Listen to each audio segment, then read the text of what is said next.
welcome to Cooperative Advantage, Lessons from African American Management History. I am Brittany Garner, Program Director for USASBE, and it has been an absolute pleasure to be a part of the planning process for this event. This presentation is sponsored by Herald Publishing and is the first of a four-part series put on by USASBE's Minority and Women in Entrepreneurship Social Interest Group. Before we get started, I would like to cover a few housekeeping items. Please keep yourself muted until the question and answer segment at the end of the presentation. I will be moderating the chat and will be happy to forward questions to the presenters at the end of the segment. All right. This event is sponsored by Herald Publishing. Our presenters, Leon Prieto and Simone Phipps, are Herald authors. For over 50 years, championing fresh thinking has been at the heart of the Herald business. Herald is offering all attendees a 30% discount on Leon's and Simone's book, African American Management History, with the code USASBE30. They are also generously offering free access to the special issue of the Journal of Management History entitled Black Business and Management History, which Leon Simone guest edited through August 31st. We will be sharing all of this information with attendees post-presentation along with the recording. I have the pleasure of introducing today's speakers, Dr. Leon Prieto and Dr. Simone Phipps. Dr.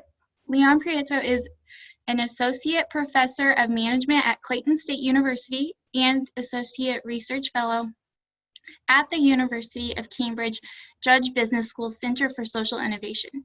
He teaches a number of courses, including social innovation, entrepreneurship, and principles of management, and his research interests include African American management history, social issues, and minority social entrepreneurship, focusing on the contributions of minorities to the development of management as a discipline and the interrelationship between organizational management and society. Dr. Phipps is an Associate Professor of Management at Middle Georgia State University and Associate Research Fellow at the University of Cambridge Judge Business School Center for Social Innovation. She teaches a number of courses including entrepreneurship, organizational behavior, principles of management, and strategic management. Her research interests include management history and social innovation, especially the exploration of gender, racial, and ethnic minorities with the aim of highlighting their struggles and contributions to management thought and practice, and finding solutions to improve the minority experience in business and society. Dr. Prieto and Dr. Phipps are the co-authors of African American Management History, Insights on Gaining a Cooperative Advantage. I am now going to turn it over to Dr. Phipps and Dr. Prieto for their presentation. Good day, everyone. It's so good to see so many faces this morning. I know it's early, but myself and Simone, we're delighted to present on this topic. I don't know if Simone wants to say a few words. Good morning, everyone. It's wonderful to be here. All right, so let's jump right in. And first, we're going to talk about the importance of sankofa. And some of you may be familiar with the word, some may not be. It's an Akan word, which means go back and get it. And this is precisely what Simone and I are doing as it relates to our scholarship. We see the need to go back into African history and philosophies to really talk about some of the traditions and systems that were present in the continent that can be applied today, and that was actually operationalized by African Americans in the early part of the 20th century. So when we read the textbooks, the entrepreneurship textbooks, the management textbooks, what's usually missing is the Black agency. It tends to be absent in many of these books. And too many times we see people of African descent depicted as passive actors and almost an afterthought, and not the originators and innovators who founded their own communities, social enterprises, businesses, and their Black Wall Streets. And some of you all probably heard about Greenwood, which was a very prominent Black Wall Street, which existed in Tulsa, Oklahoma, but it was burned down by white supremacists in 1921. But that's just one example of a Black Wall Street. There were many Black Wall Streets throughout the United States. And many of them, they practiced a more compassionate and communitarian form of capitalism that we can all learn from today. So currently, capitalism in its unadulterated form is being critiqued and questioned during these uncertain times. So we're seeing all these reports of companies laying off people unceremoniously after working 10, 20 years for some of these various enterprises during this time of COVID-19 and uncertainty. In the hospitality sector, for example, there are massive layoffs, and it's pretty much unprecedented. So we've seen a lot of companies laying off people, and we are missing the compassion that's needed in capitalism today. I understand that many companies are struggling, but by not considering the well-being of the employees and it's laying them off after 5, 10, 15 years, I know it's heartbreaking. So there's a lot we can learn from Black business leaders and entrepreneurs during the golden age of Black business, which is during the period 1900 to 1930. So Dr. Juliet Walker from University of Texas, she did a lot of research on Black business history, and based on her research, she found from 1900 to 1930 was a golden age for Black enterprise.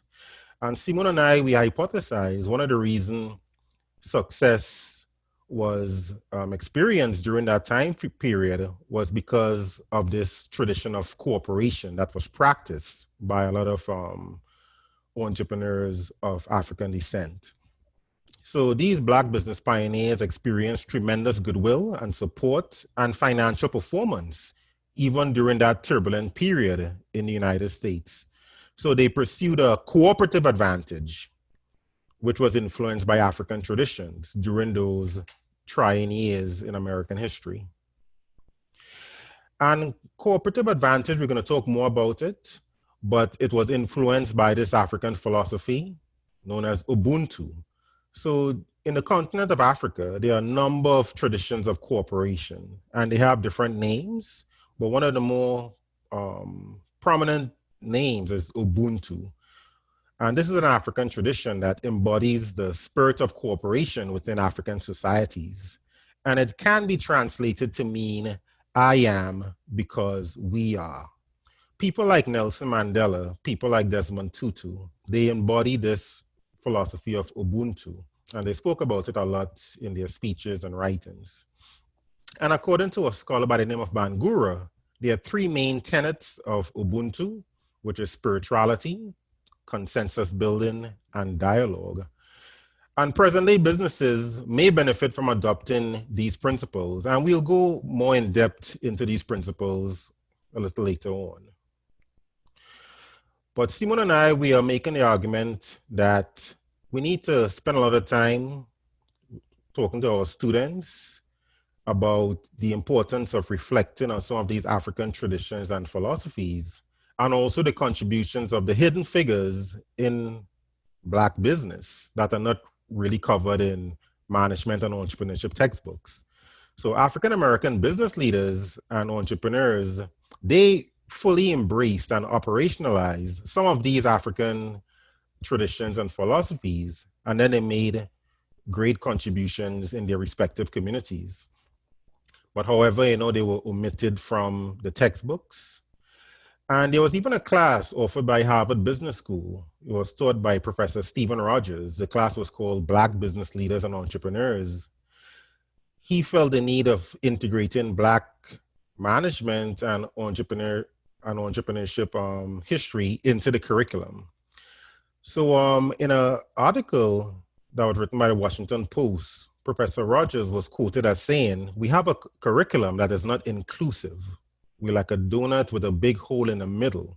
The absence of Black men and women who have had business success. So he labeled them as the hidden figures of Black business that's not really covered in the business schools.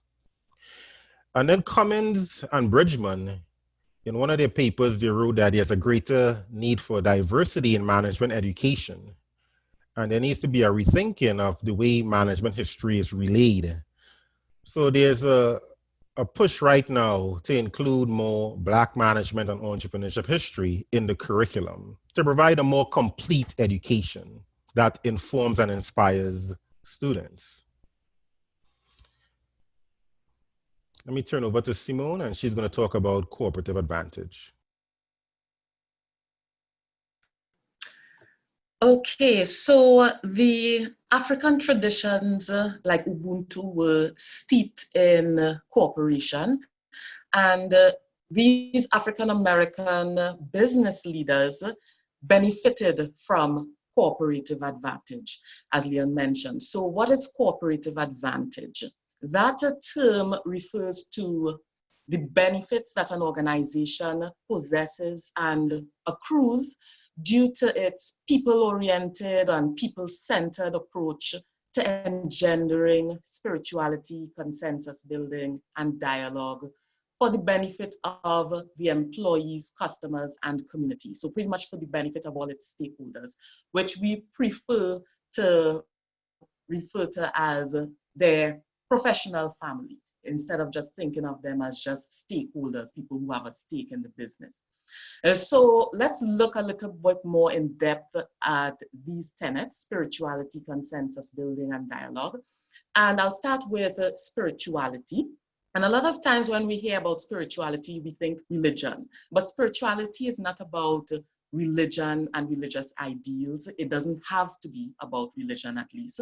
Spirituality refers more to focusing on people's well-being, caring about people's well-being. So having the kind of values and belief system where you decide that you want to put people first and that you care about them, that you want to build a sense of community and trust and really make sure that their well-being is as it should.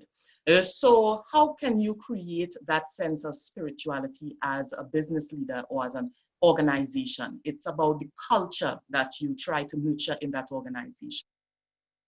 So to create well-being, first of all, you need to have meaningful work. People usually feel a lot better when they feel like they're doing something where they're able to make a difference.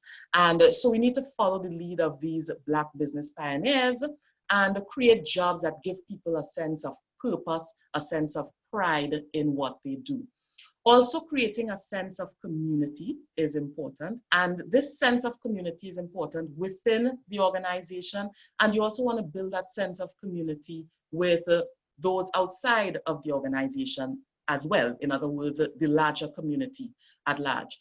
So you want to engender that connection and maintain a connection between the organization and the wider community, and make sure that you serve them not just in the good times, but in the bad times as well. And also this idea of a caring organization is also under the umbrella of spirituality and making sure you actually thinking about people's well-being. If you care about people, then you're going to want to acknowledge what their needs are, and you're going to have a sense of responsibility for those needs, and you're going to want to respond to those needs. So meaningful work, sense of community, and a sense of care is very important when we think about spirituality. So it's not just about religion. The next tenet is dialogue. So apart from spirituality, you want to make sure that as a business leader, you care about dialogue. And it's a kind of conversational sensibility in your organization that you want to promote, where people feel open and they feel comfortable to engage in discourse, to voice their opinions.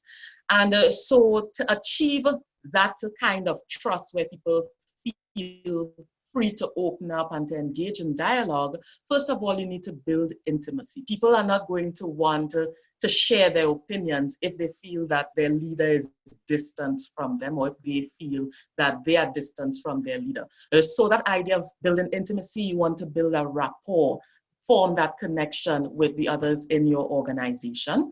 Also, interaction is important. So not just building the connection, but maintaining that connection. And to do that, you need to make sure you use interactive mediums. And yes, face-to-face is usually the most effective in a lot of contexts, but face-to-face is not the only medium where you can have interaction and effective dialogue and effective discourse. There are other mediums, of course, and with advanced technology, and even in this age of COVID, you know, we've had to make sure that we stay connected with people via Zoom and other platforms. So interactive mediums and interaction is important to promote dialogue. Also, inclusion is important. People are not going to want to talk and to share their opinions if they don't feel included. They want to feel like you actually care about them and what they have to say, regardless of who they are, where they come from.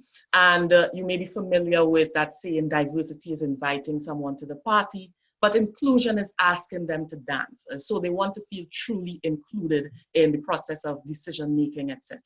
And then finally, being intentional is important when it comes to dialogue. So it's not about dialogue for dialogue's sake, you know, talk for talk's sake, as we say, but you want to engage in dialogue with a purpose. Make sure that you keep the vision of the organization at the forefront, and that when you engage in dialogue, that you make sure that the organizational members know that you want their input as it regards to decision making for the betterment of the organization. And then the final tenet is consensus building, which has to do with building agreement. In order to build agreement, you have to engage in dialogue. So dialogue is like a building block for consensus building. And so it's not just about allowing people to speak, but you have to truly listen to what they are saying. And so a lot of building this consensus and agreement, making sure that people have a voice, making sure they have proper representation. Also, again, and you see the building blocks of dialogue, making sure you're engaging, making sure that the dialogue is driven by purpose. People want to understand why what they do is meaningful. Also important is self-organization. People need to have a voice and to know that they can come together and they can actually, their input is going to make a difference. It's going to be listened to, and this fosters creativity. In order for people to really participate fully, they need to have the full information. They can't give you meaningful input if they don't have all information. So you have to make sure that you share pertinent information about the organization and then listen to them when it's time to gain that, build that consensus. Okay, so now that we've talked about cooperative advantage and the tenets of cooperative advantage, we want to get into some of the pioneers that used cooperation and benefited from cooperative advantage. And so we have a poll that we are going to start to see how much you know about some of these figures. So very soon you will see the poll come up. Question 1, who was the first Black woman to charter, own a bank in the United States? And you have a hint there, she also became president of the bank. Okay. Well, the first Black woman to charter own a bank was actually Magdalena Walker. So 32% got it right. Madam C.J. Walker was someone else. I wouldn't say yet who she was. Let's move on to the next question. Who was most likely the first Black female millionaire in the United States due to her hair care and cosmetics enterprise? Okay, As expected, most people put Madam C.J. Walker. She was most likely actually not the first Black female in hair care, but that's who most people know about. The first person who was most likely the Black female millionaire in terms of hair care and cosmetics was actually Annie Turnbull Malone. So few people know about her, but she actually gave Madam C.J. Walker the start in hair care and cosmetics in terms of giving her a job, and she moved on to that. Okay, next question.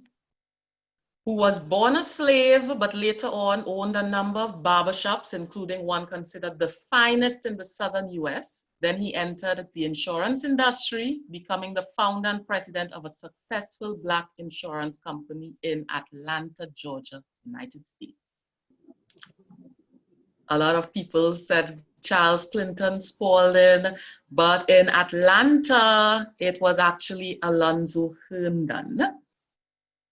A little later, Leon will talk about Charles Clinton Spalding. And the last question, which president of a successful Black insurance company in North Carolina, United States, was known as Mr. Corporation and is now known as the father of African American management? And that one is correct. That one is a Charles Clinton Spalding. So Charles Clinton Spalding was in North Carolina and Alonzo Herndon was in Atlanta. Okay, so Leon is going to take over, and this is a good segue now to talk a little bit more about Charles Clinton Spalding. All right, so that was an interesting quiz. I wonder how many of you all passed or failed. Simone may give extra credit. All right, so now we're going to talk about the business pioneers who gained the cooperative advantage.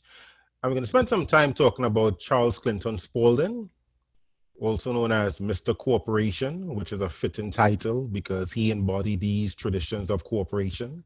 And he's also now known as the father of African American management. And from 1900 until his death in 1952, Charles Clinton Spalding managed America's largest Black business, which is still known as the North Carolina Mutual Life Insurance Company. It's still in existence today, but it's struggling a bit currently, but it's still in existence up until this time. And that company was founded by John Merrick, Aaron Moore, and then they brought in Charles Clinton Spalding to manage the company. So he effectively served as a manager for like 50 years managing that company. So he bought fame for himself and his city, Durham, North Carolina, which was also known as a Black Wall Street. So previously I talked about Greenwood in Tulsa, Oklahoma as being a Black Wall Street, but Durham, North Carolina is another very proud Black Wall Street. And the North Carolina Mutual, under Spalding's administration, they engage in a number of social entrepreneurial causes. So he funded hospitals, churches, libraries, newspapers.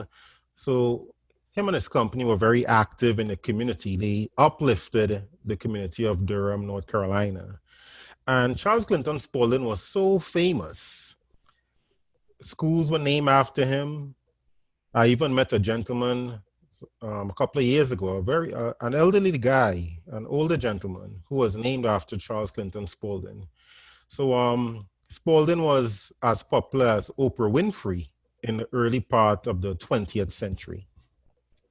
And he also contributed to management and entrepreneurship principles that are now getting recognized in some management textbooks. So when we open a management textbooks, we usually see the writings of or the contributions of Frederick Taylor and Henry Fayol being highlighted in those textbooks. But now, thankfully, we are seeing Spalding being recognized, given his due credit, because he was previously overlooked by conventional historical narratives. And Harvard Business School also recognized Charles Clinton Spalding as one of the greatest business people in American history. So he conceptualized 8 fundamental necessities of management. So he wrote about this in the Pittsburgh Courier in 1927. So when he came up with his 8 fundamental necessities of management, keep in mind that this predates Henry Fayol's 4 functions of management. That wasn't translated into English not until 1949 from French, because Henry Fayol was a Frenchman. So Charles Clinton Spaulding, he spoke about the importance of cooperation and teamwork. And that's not surprising. He is known as Mr. Cooperation. He embodied these African traditions of cooperation. So it's not surprising he wrote about cooperation as a fundamental necessity of management. So he talked about the importance of sustaining and creating a team-based culture. The North Carolina Mutual, it was not a cooperative, but it operated in that spirit. So they really embodied this whole tradition of cooperation, and they believed a lot in team-based culture, teamwork. Our next fundamental necessity is the importance of authority and responsibility. So he talks about the importance of accountability. He even talked about the importance of division of labor, and he saw that as a way of increasing efficiency and effectiveness.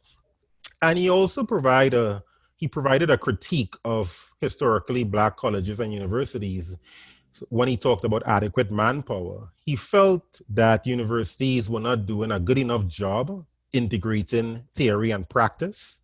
So that's what we talk about today in entrepreneurship education, the importance of experiential learning.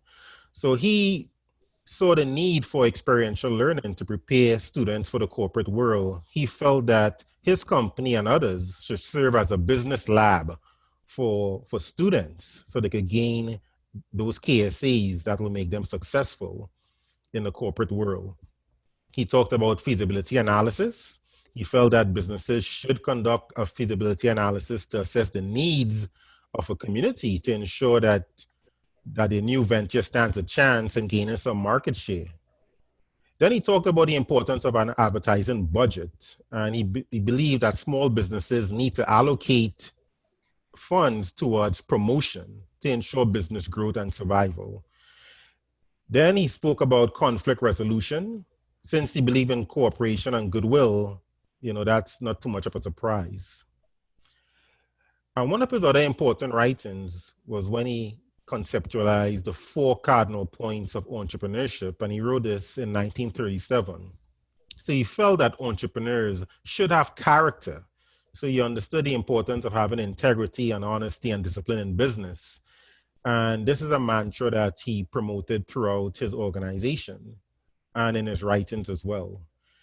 And he also wrote about what he termed fundamental business principles. So what Spaulding meant by that is that he felt entrepreneurs need to have knowledge in a particular area before pursuing it as a business venture. So as an entrepreneurship educator myself, sometimes I poll my students and ask them, what type of business they would like to venture into. And then they would say all these different things. And then I would ask them, do you have any experience in that area? And usually the answer is no. And I talked to them about the importance of at least getting some kind of experience within that line before you pursue it as a venture. So Spaulding, he learned from experience because his company diversified and purchased a textile mill, and they had no experience running a textile mill, and they quickly sold that venture because of the lack of experience. Then he talked about the importance of cash or its equivalent, and he understood the importance of cash flow management and the importance of leveraging other forms of resources which are needed for the survival of the venture. So in the early days of the North Carolina Mutual, Spaulding and the other founders, they didn't get a paycheck, so they bootstrapped their way to success. Then he talked about social service in business. And this is just his way of saying the importance of social entrepreneurship and corporate social responsibility. So he understood that North Carolina Mutual needed to be a social enterprise that positively impacted the community as well as making a profit. So he was one of the first people that explicitly wrote about the need of that social component. So social service and business in the form of social entrepreneurship is key. And as it relates to Spalding gaining a cooperative advantage, his management style was definitely based on his spirituality. He was a very religious person. But keep in mind that this was not surprising because in African societies and and its diaspora in the United States and the Caribbean, where Simone and I are originally from, spirituality plays a significant role in uniting people to live in harmony and as a community, according to Nafuko. And in a Saturday Evening Post article that was written about Spalding, where he was interviewed, the interviewer felt that Spalding and his colleagues, they were after something infinitely rarer than making money. They seemed to be charged with a special mission that was distinctly religious and that they wanted to save their own people in a practical way. So Spalding, he wasn't just about making a profit. He literally wanted to save his people within Durham, and he wanted to show the world that African Americans could succeed in business and could build their own communities and do it in a sustainable way, an efficient manner. And so he felt he had to make sure his company was successful, and he was very willing to share information with others by sharing some of his fundamental necessities and the four cardinal points to show even his competitors how to effectively manage an enterprise. So he exhibited dialogue by his open door policy. He encouraged discourse, and he received almost every visitor. And he also believed a lot in increasing company spirit. So he had these things called forums, which was almost like a retreat almost, where young agents within the company were encouraged to test their oratorical skills, to improve their public speaking. And then it was an opportunity for employees to air their grievances. Then he believed in consensus building as well. So he illustrated consensus building by promoting democracy as part of the decision-making process. And he often relied on the expertise of other employees. And one of his famous sayings was that cooperation brings organization, and efficient organization brings success. And success alone inspires confidence and understanding. So he really promoted those tenets well. And now Simone is going to talk about a very special woman who should be recognized today.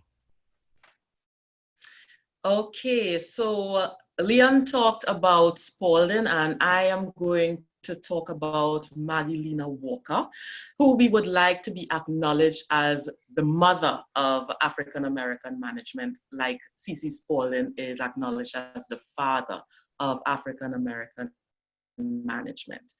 So she was one of the people that you answered in the poll. Magdalena Walker was the first Black woman to charter and own a bank, and she was also president of that bank. It was called the St. Luke Penny Savings Bank, and it was more than just an economic operation, a financial operation to make money. It was a social enterprise that facilitated the economic and social development of the Black community, because it promoted not just Black people being able to save money for the rainy day, but it also helped a lot of Black people to increase their home ownership, because back then a lot of Black people did not own their own homes. And so by having this bank, it helped the community by allowing them to be able to purchase and own their home. So it helped with savings, with home ownership. It also helped with increasing employment opportunities in the community, especially employment opportunities for women. She had a special place in her heart for Black women. She didn't want them just confined to the home or confined to domestic employment where they had to be maids, etc. She wanted them to be able to learn other skills and use those skills in other fields as they aspired to.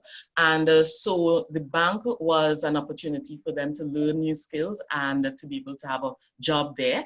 And another initiative she had was a department store called the St. Luke Emporium, which was another opportunity for women to gain employment. So there were a number of sales clerks in the department store known as the Emporium. In addition to creating jobs, she also supported a number of other initiatives and causes to help with economic and social development. For example, one of her initiatives was a newspaper called the Herald, which was very instrumental in speaking out against issues like segregation and issues like lynching and unequal educational opportunities, etc. So her initiatives really made a difference both financially and in other social aspects as well. In terms of Walker and her gaining of cooperative advantage, and we'll break it down into the three tenets again: spirituality, dialogue, and consensus building. Under spirituality, she really cared about the well-being of the Black community and the well-being of those that were employed in these organizations that she started. And that came through in the meaningful work that she was able to provide for the community, especially the women. And I have here part of a speech that she gave to show you how much she cared about well-being of the Black community. She talked about women's fear. It should no more circumscribe every woman to the hearth, the broom, the wash tub, the ironing board, the cooking stove, than it should decree that every man should be a grocer, a banker, printer, mechanic, or a professional man. There's neither justice nor good common sense in that. As ability and adaptability decide these things for men, they should decide these things for women as well. So basically, if women have ambitions and aspirations to become grocers and bankers and all these jobs that were usually thought of as the man's job or the man's role, then women should have that opportunity as long as they were able and they were able to adapt to such roles. In terms of dialogue, she was very much a believer in conversation and discourse and making sure people had a voice. She was attentive to them. She believed in building and establishing rapport, making sure she wasn't too distant from other people. One of her colleagues actually stated, too much praise cannot be given about her work.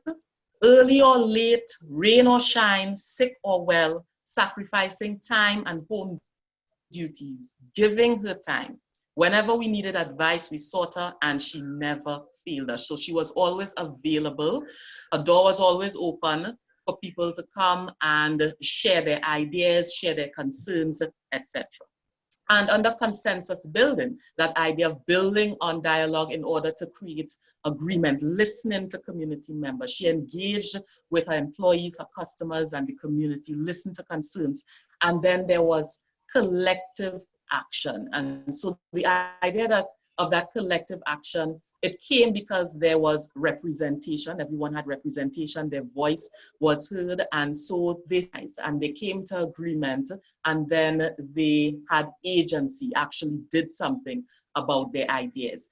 And she said that to avoid the traps and snares of life, we have to band together, to organize, to acknowledge leadership. We have to put hands and brains together to make work and business.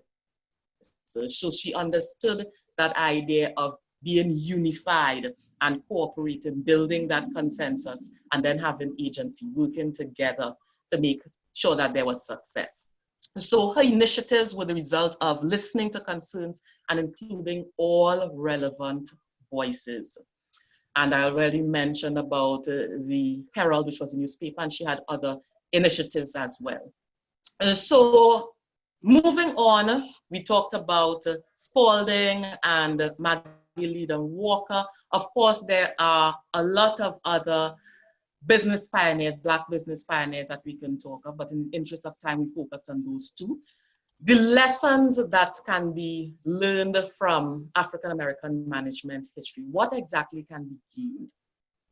A very interesting study found that African Americans are more likely to try starting a business than whites, but they are more likely to fail in the early stages of the entrepreneurial process. So it's not that they don't try, it's not that they don't want to be entrepreneurs, it's just that those businesses usually don't survive, and they don't survive at a larger rate than white businesses do.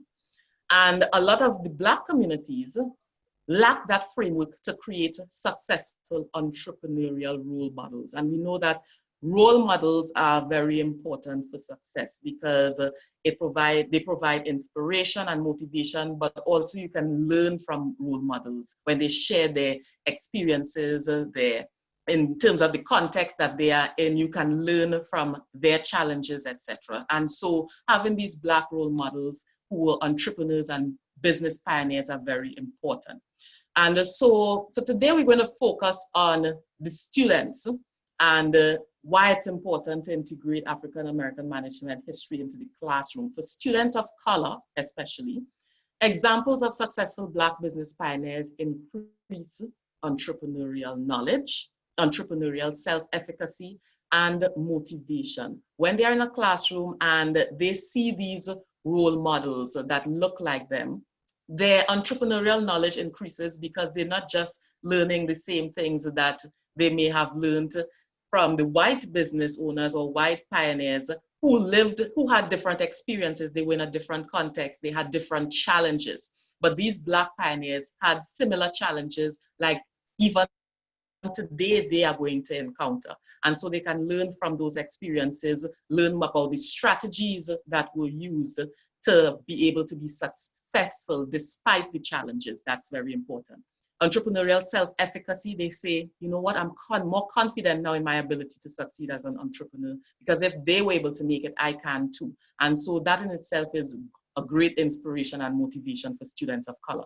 But it's important to note it's not just important for students of color. All students should really be exposed to these examples of successful Black business pioneers, because that allows them to have a more complete educational experience, a more complete outlook that includes other perspectives, so that they don't just get one context, but they are able to understand the challenges of people that do not look like them as well.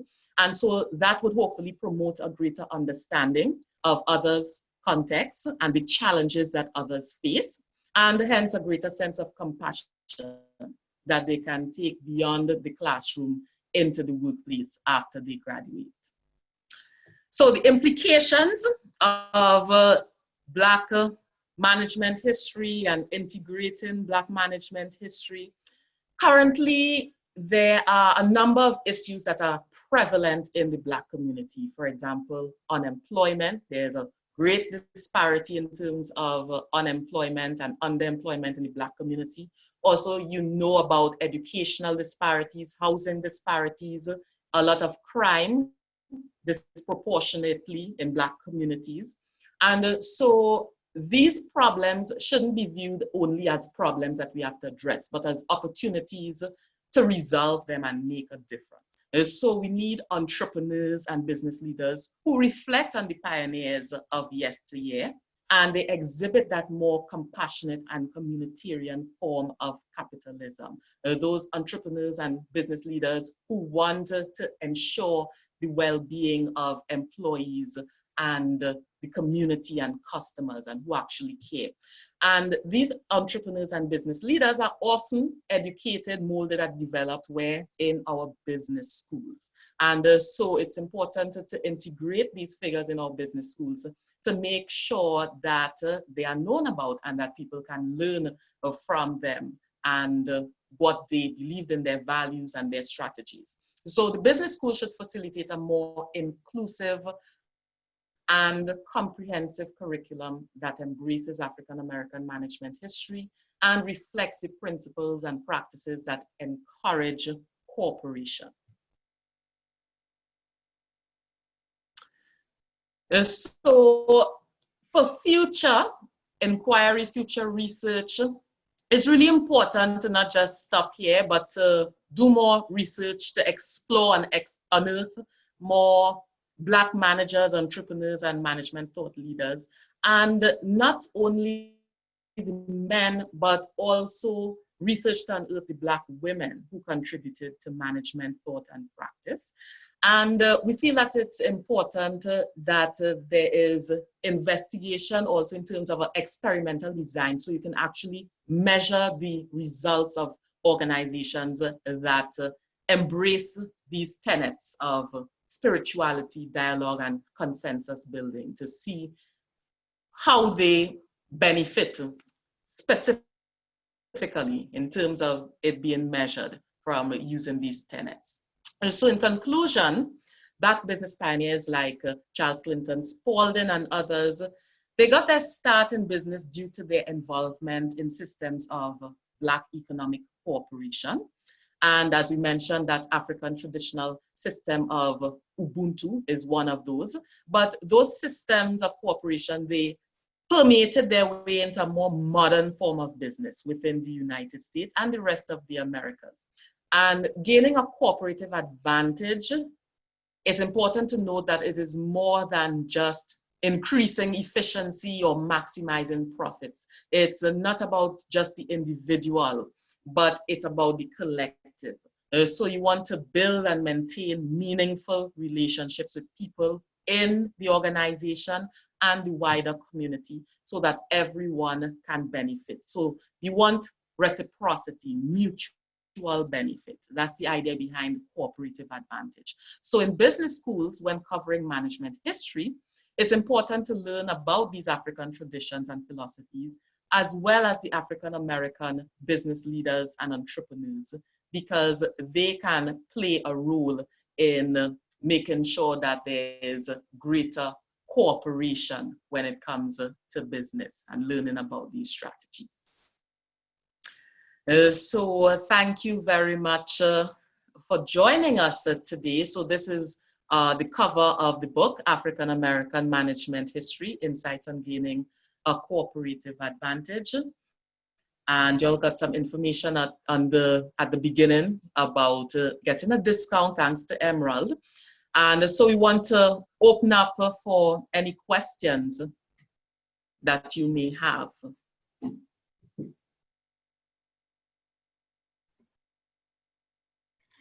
We have a question from Ernest in the chat, and he asks, how does cooperative advantage measure up with or is similar to social corporate responsibility?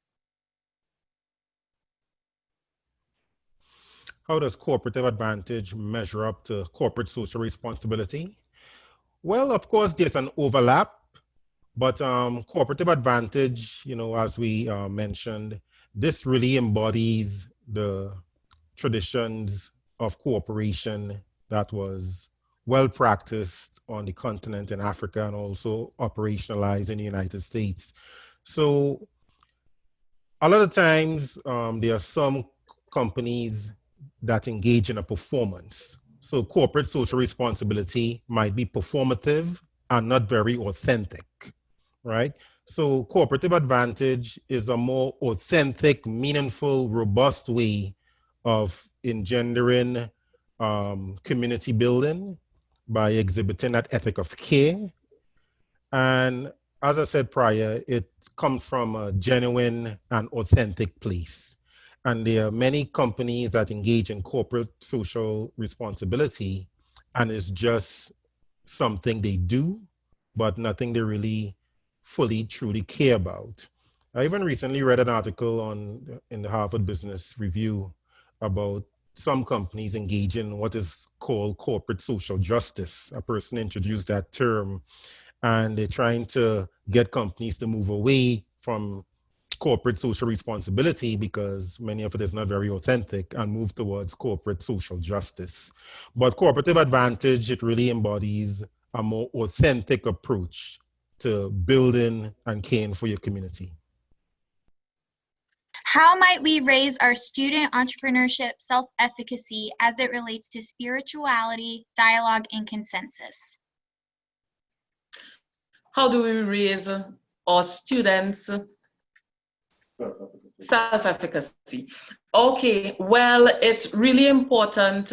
Well, first of all, as I mentioned, making sure they expose to the pioneers in the classroom. In just seeing those role models are very powerful in terms of allowing people to get that kind of confidence or self-efficacy. I'm not sure if you're familiar with self-efficacy as a theory, but role models is very important. Also, the idea of practice makes perfect is very important. And so people usually build their confidence when they feel comfortable that they really can do something. And that only comes from practice. So we call that enactive mastery. That's known as enactive mastery. So experiential learning is very important with that as well, making sure they have an opportunity to actually use those things when they do projects, for example. That is going to be important. We have another question. It says, how could I help in my local area, Charleston, South Carolina? We have a high rate of entrepreneurship among women of color, especially African American, but performance is way behind all other demographic groups. I like the idea of cooperative advantage, and it seems like it would help fill the need for more mentors and networking. Okay. Well, a lot of challenges faced by African Americans is access to capital. That's the biggest challenge. So I would like to challenge some of your listeners who are really interested in starting businesses but have issues with access to capital is to consider cooperatives. You know, so forming a cooperative, it's usually not taught in business schools, you know, but it's a very democratic way of building an enterprise. And within the African American community, there is a rich history of starting cooperatives, and African Americans engage in Black economic cooperation in their entire existence in the United States.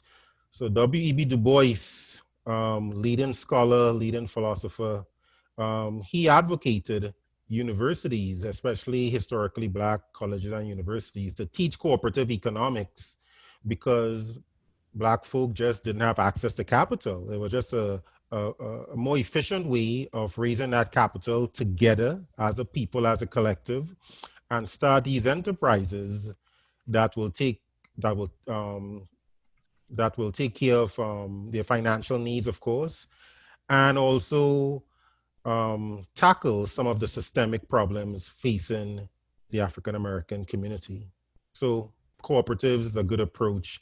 And there's a book written by Dr. Jessica Gordon Nemhart that covers, it's called Collective Courage, and it's about the history of African American cooperatives in the United States. It's a very good book. Okay, we have just a few minutes left. We will answer one more question. Oscar asks, how can business students on a campus practice and measure their efforts toward entrepreneurial self-efficacy?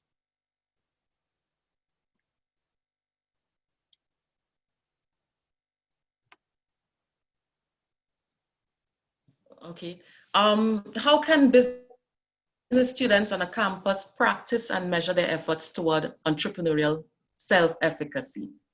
Well, part of practicing that self-efficacy is actually gaining the confidence. So if they engage in, if it's not projects in the classroom, sometimes via organizations as well, student organizations may allow for initiatives that allow them to start a business. For example, I know in some organizations, some schools, they actually start businesses on the campus so that students can have not just what they've learned in the classroom, but they can also have that practical experience. And so them getting the practical experience allows them to realize that, you know what, I can do this, because that's a learning process in itself when they actually engage in the project and actually do entrepreneurship and not just learn about the principles of entrepreneurship. So when they do it on a small scale,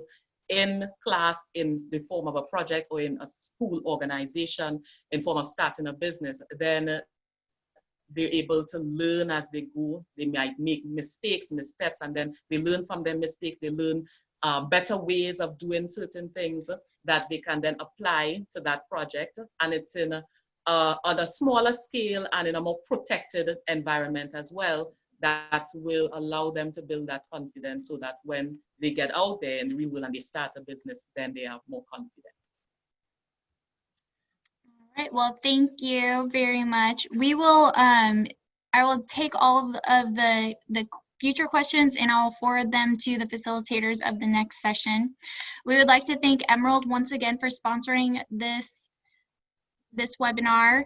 As mentioned before, they are offering 30% off Leon and Simone's book using code USASBE30 at the website, as well as offering access through August 31st for that special issue journal. Thank you all once again for joining us for the Cooperative Advantage Lessons from African American Management History. This is part 1 of a 4-part series that will dive into making entrepreneurship curriculum more inclusive. Are you ready to get to work? Session 2 and 3 will be presented by Art Sherwood and Oscar Edwards and are designed to engage entrepreneurship instructors and program leaders to become aware of the stories that their courses are telling and the sources of those stories.